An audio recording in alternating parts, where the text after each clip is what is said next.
बहुत स्वागत करता हूं अपने YouTube चैनल पीके मात्र छाया जीएस क्लास में।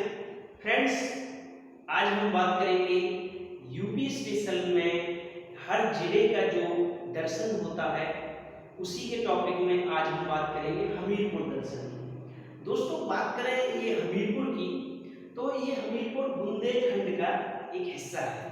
बुंदेलखंड का हिस्सा है।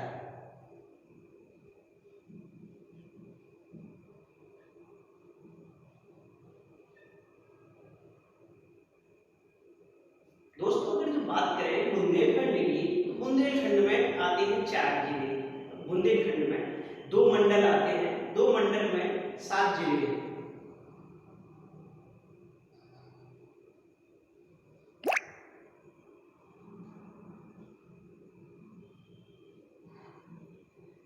दोस्तों, ये जो चित्रकूट मंडल है, चित्रकूट मंडल में आता है बांदा,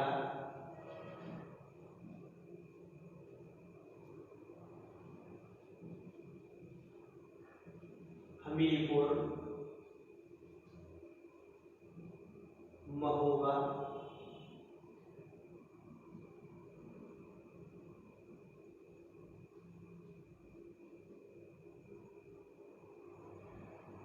दोस्तों चित्रकूट मंडल में ये 4 जिले आते हैं। ये 4 जिले चित्रकूट मंडल में आते हैं। और अगर जो हम दूसरे बुंदेलखंड में एक दूसरा भी मंडल है, इसे कहते हैं झांसी मंडल।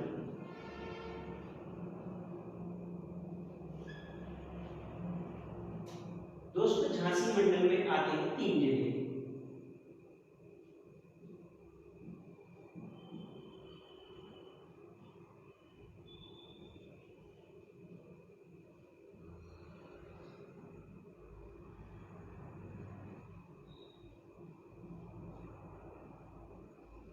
दोस्तों, झांसी मंडल में आते हैं 3 जिले।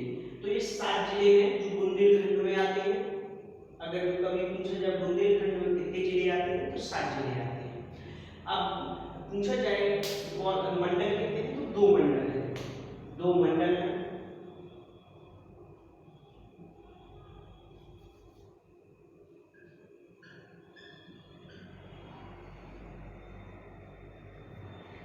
दो मंडल हैं और 7 जिले हैं। तो दोस्तों, अब मैं बात कर रहा हूँ इसी में से एक हमीरपुर जिला की।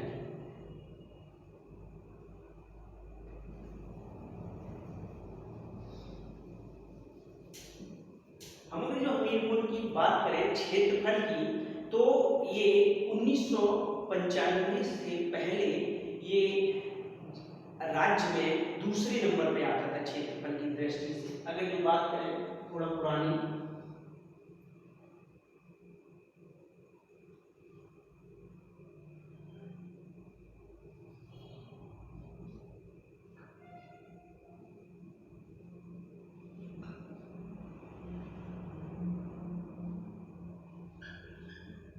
दोस्तों 11/2/1995 से पहले इसका क्षेत्रफल था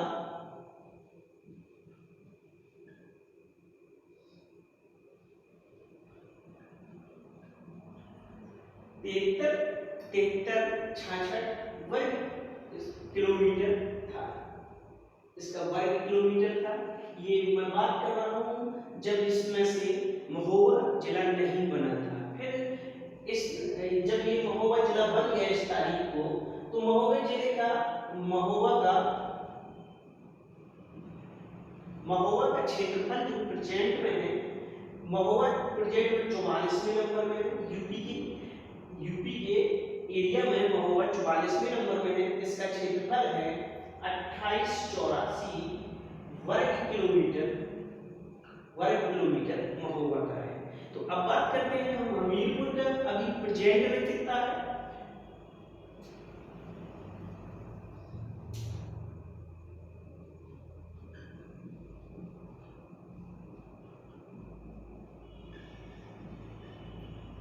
दोस्तों, वर्तमान में हमीरपुर का क्षेत्रफल है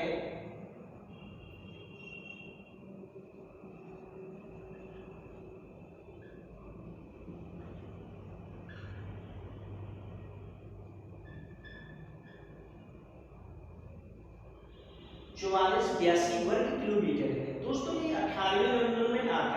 अगर जो पूरे अपने राज्य के जिलों में देखा जाए तो ये क्षेत्रफल के हिसाब से 18वें नंबर में आता है। तो अब दोस्तों हम बात करते हैं अब यहाँ पर नदियों की। दोस्तों हमीरपुर जो है दो नदी के किनारे बसा हुआ है। हमीरपुर दो नदी के किनारे बसा हुआ है। ये लेफ्ट साइड में देखा जाए तो ये बेतवा नदी के किनारे है और राइट साइड में देखा जाए तो ये यमुना नदी के किनारे है। अगर जो आपसे कह दे कि हमको पता नहीं कि लेफ्ट कहाँ से समझें और राइट कहाँ से समझें, तो मैं आपको बताता हूँ कि जैसे नदी की धारा है, अब ये नदी बह रही है, ये यमुना नदी है। यमुना नदी है, फिर यहाँ पे हमीरपुर बसा हुआ है और ये बेतवा है, बेतवा नदी है और ये हमीरपुर बसा हुआ है। अगर जो पूछ लिया जाए, क्वेश्चन आता है कि हमीरपुर और बेतवा नदी का संगम कहाँ पर है, तो ये भी हमीरपुर में है। ये दोनों नदियों का संगम जो है हमीरपुर में है। तो अब मैं बात करता हूँ, ये दो नदियां हो गई जो ये हमीरपुर में है। अब मैं इसी के साथ बात करता हूँ दोस्तों, पूछता है कि मौदाहा बांध कहाँ पर है। क्वेश्चन पूछा जाता है कि मौदाहा बांध किस जिले में है, तो ये हमीरपुर जिले में है।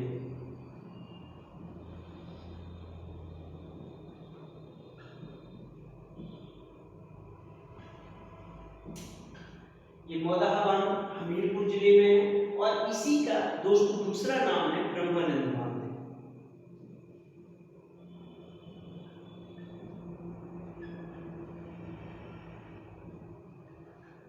इसी का दूसरा नाम है ब्रह्मानंद बांध। अगर पूछा जाए कि किस नदी पर बना है, तो ये ब्रह्मा नदी पर बना हुआ है।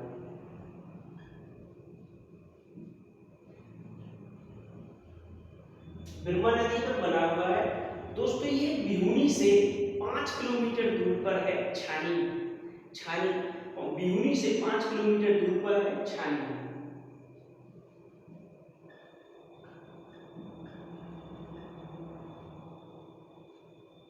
बिहुनी से 5 किलोमीटर दूर पर ये बना हुआ है। और दोस्तों बात करें बिहुनी की, तो ये वही गांव है जहाँ पर मेरा जन्म हुआ है और ये मेरा ही जिला है जो मैं आज आपके सामने डिस्कस कर रहा हूँ। और फिर बात करें, इसी में एक और बांध है जिसे कुरारा नहर बांध कहते हैं। ये परियोजना है।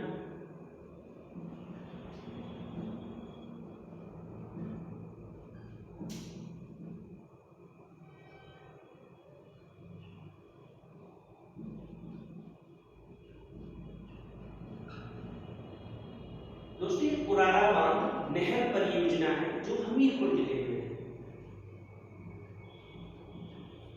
हमीरपुर में। और दोस्तों अगर पानी की बात की जाए कि यहाँ पे और कहाँ से पानी मिलता है, तो ललितपुर बांध है, जो ललितपुर बांध से भी पानी इस जिले में आता है।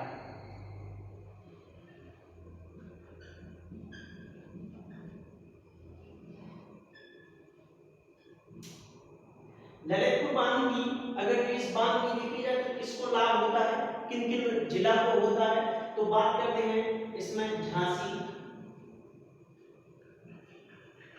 हमीरपुर, ललितपुर और जालौन।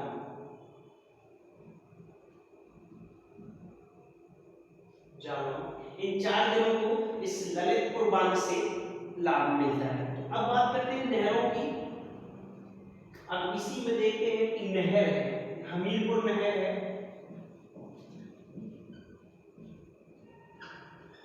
हमीरपुर नहर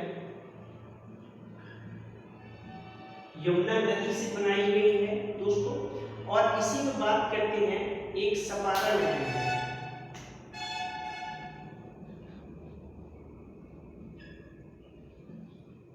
है। और दोस्तों इसी और मैं बात बताऊं दोस्तों, इसी में अब जैसे ये सपारा नहर हो गई और भी जैसे बांध बने हुए हैं जो दूसरे राज्यों में दूसरे जिलों में बने हुए हैं, उनका भी पानी इसे मिलता है। जैसे कि अगर पूछा जाए माता टीला बांध,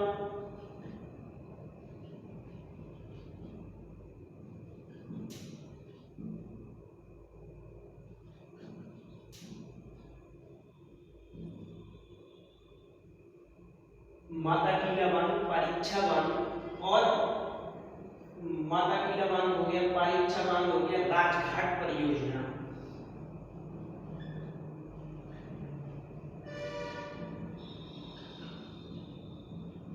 दोस्तों इन सब का पानी यहाँ पर हमीरपुर में मिलता है। हमीरपुर को पानी इन सब योजनाओं से है और ये बांध से है, इनसे मिलता है। तो दोस्तों अब आप इसका स्क्रीनशॉट ले सकते हो, फिर मैं इसकी बात करता हूँ आगे।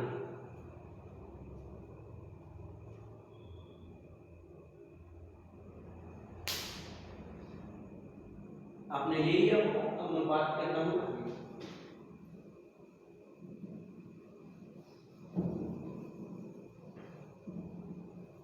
अगर दोस्तों इसकी पूछा जाए कि कोई पक्षी विहार है क्या, तो हाँ एक पक्षी विहार है जो पहले 1990 में बना था।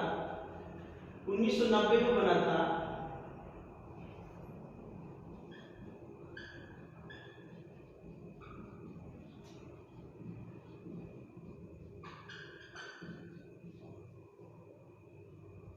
में विजय सागर पक्षी विहार बना था।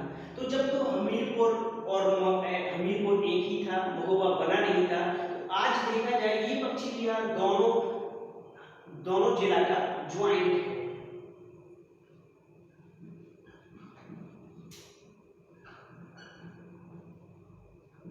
हमीरपुर और महोबा दोनों जिला का ये ज्वाइंट है। अब इसी में बात करते हैं कि यहाँ पर हमीरपुर में खनिज भी पाया जाता है। तो हाँ खनिज पाया जाता है। अब मैं बात करता हूँ खनिजों की।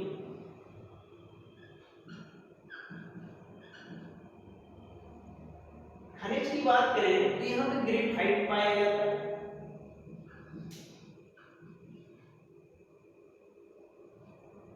ग्रेफाइट हो गया, जिप्सम पाया जाता है।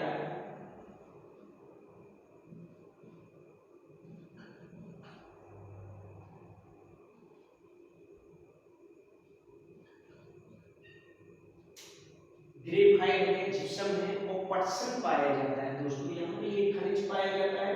और अगर ये पूछ ले कि लाल बालू कहाँ से आती है, तो ये इस जिले में लाल बालू पाई जाती है जो बेतवा नदी से खनन से प्राप्त होती है।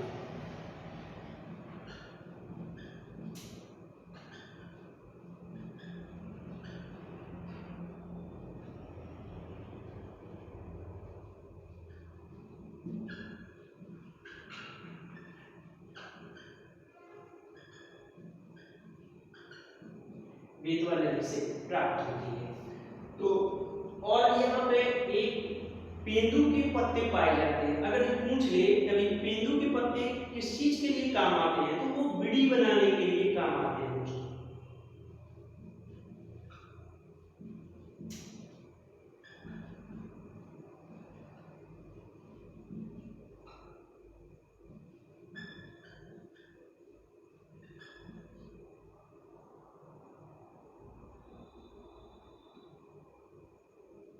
दोस्तों पेंदू के पत्ते से बीड़ी बनती है। तो अब आपने ये जान लिया। अब मैं बात करता हूँ यहाँ पे जनसंख्या की। यहाँ पे जनसंख्या की बात कर लें।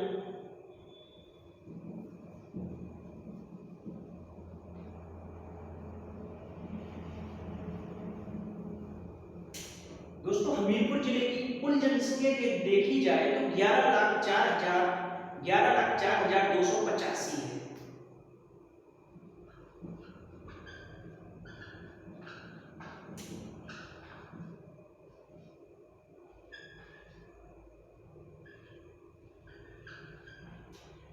कुल जनसंख्या 11,04,285 है। अगर ये दोस्तों पूछा जाए इसमें पुरुष जनसंख्या कितनी है, पुरुष पूछी जाए तो ये है 5।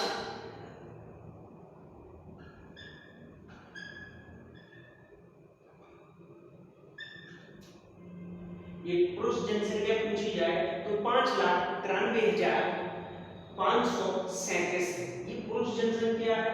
अगर इसमें पूछा जाए महिला जनसंख्या कितनी है, तो महिला जनसंख्या है दोस्तों 5,10,000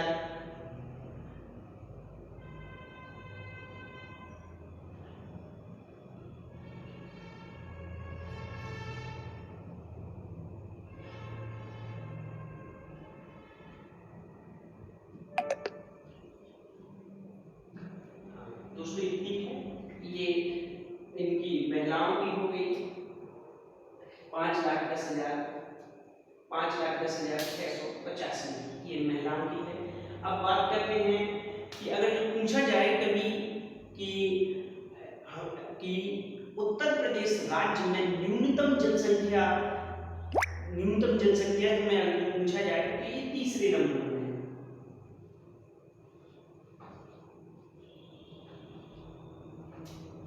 न्यूनतम जनसंख्या में ये तीसरे नंबर में है। अगर जो पूछा जाए कि कौन है, महोबा है, महोबा,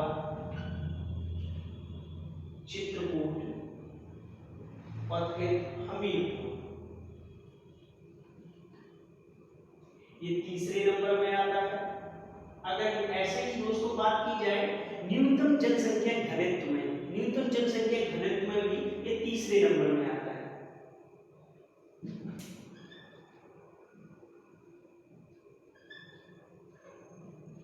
ये दोस्तों जनसंख्या का था, न्यूनतम जनसंख्या। अब न्यूनतम जनसंख्या घनत्व पूछता है तो भी ये तीसरे नंबर में आता है। तो अब बात करें कि कौन कौन होगा, तो इसमें होगा पहले ललितपुर होगा, ललितपुर होगा। और ललितपुर की बात दोस्तों इसमें शायद मुझे याद नहीं क्लियर, लेकिन चित्रकूट है, चित्रकूट है। और चित्रकूट के बाद हमीरपुर आता है, हमीरपुर आता है। ये न्यूनतम जनसंख्या घनत्व हो गया। अगर पूछा जाए न्यूनतम लिंगानुपात में उत्तर प्रदेश का कौन सा जिला है, तो न्यूनतम लिंगानुपात में गौतम बुद्ध नगर, और गौतम बुद्ध नगर के बाद दोस्तों आता है हमीरपुर। ये न्यूनतम जनसंख्या लिंगानुपात में ये दूसरे नंबर पे।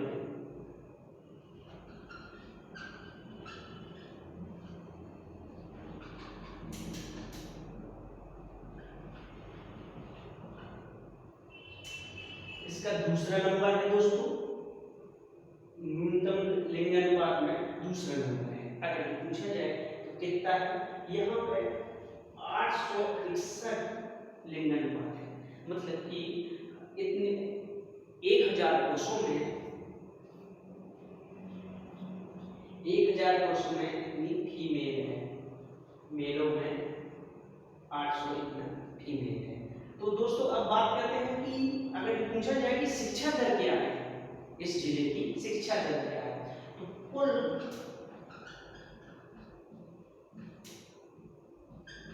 साक्षरता देखा जाए तो 68.94 दोस्तों, कुल 68.94। अगर जो बात की जाए इसमें पुरुषों की कितनी है, तो ये पुरुषों की है 79 पॉइंट करके है दोस्तों। अगर महिलाओं की पूछा जाए तो 55 महिलाओं की है। ये साक्षरता दर हो गई, लिंगानुपात हो गया। अगर पूछा जाए कि 10 की जनसंख्या वृद्धि, मतलब एक अगर जो पहले जनसंख्या की जनगणना हुई थी 2001 में और फिर उसके बाद 11 में हुई, तो कितनी जनसंख्या बढ़ी, तो अगर ये पूछा जाए तो ये 11.1% 10 की वृद्धि हुई। इस जिले में इतनी वृद्धि हुई। ठीक है। अगर दोस्तों पूछा जाए कि न्यूनतम ग्रामीण जनसंख्या में पूछा जाए तब भी ये दूसरे नंबर में आता है, क्योंकि न्यूनतम ग्रामीण जनसंख्या में तीसरे नंबर में आता है। अगर ये पूछा जाए कि कैसा है,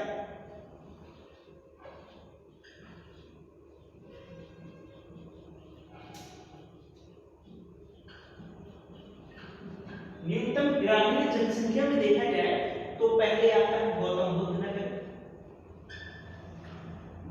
नगर, फिर महोबा आएगा,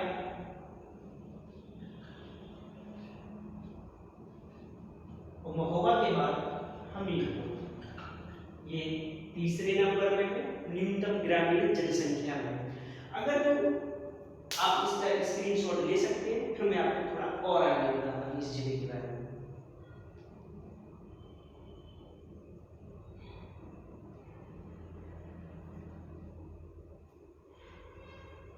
आपने स्क्रीनशॉट देख ही लिया होगा। चलो दोस्तों आगे बात करते हैं।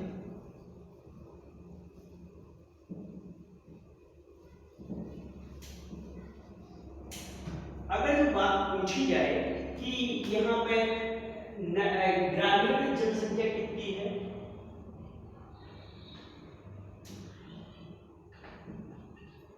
अगर दोस्तों ग्रामीण जनसंख्या की बात करता है तो ये हमारी है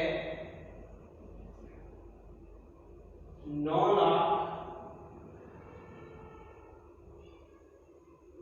लाख कुछ है, 9 लाख ग्रामीण जनसंख्या है और 2,84,000 ये नगरीय, 2 लाख के करीब रहती है नगर में, 2 लाख से ज्यादा नगर में रहती है और 9 लाख के करीब रहती है ये दोस्तों गांव में रहती है। अब बात करते हैं कि दोस्तों यहाँ पे 9 लाख नहीं होगा, ये मिस्टेक हो गया था, 8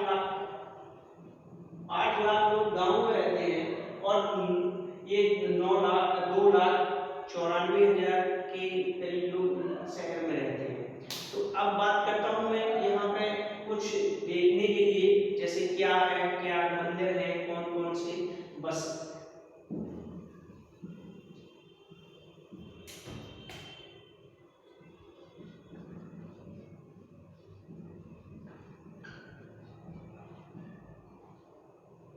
चौरा देवी मंदिर है और यहाँ पे कल्प वृक्ष है,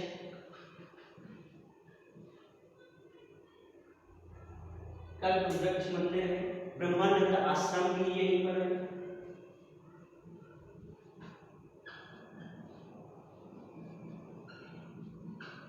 ब्रह्मानंद आश्रम भी है। अब दोस्तों ब्रह्मानंद आश्रम भी है और इसी के साथ हम मैं इस वीडियो को खत्म करता हूँ, ज़्यादा बड़ा ना होते हुए। अब मिलते हैं कोई एक नए जिले के साथ और नए टॉपिक के साथ। मेरा वीडियो देखने के लिए, क्लास देखने के लिए आपका बहुत बहुत धन्यवाद। और आपका प्यार है कि 4 दिन के अंदर मेरे 50 सब्सक्राइबर हो गए, ऐसे ही आप अपना प्यार बनाए रहिए। मैं आपको नए टॉपिक के साथ मिलता रहूँगा और ये वीडियो देखने के लिए मेरा बहुत बहुत धन्यवाद। अगर आपको कोई भी अपने जिले का अगर जो डिस्कस करवाना है या पूछना चाहते हैं तो हमें आप यूपी से रिलेटेड कोई भी जिला है आप उससे डिस्कस करें, कमेंट सेक्शन में बताएं, मैं उसके बारे में आपको जरूर बताऊंगा। मेरा वीडियो देखने के लिए आपको बहुत बहुत धन्यवाद और पीके मात्र छाया जीएस क्लासेस में आपका जुड़ने के लिए बहुत धन्यवाद। ऐसे ही आप बनाया है, थैंक यू।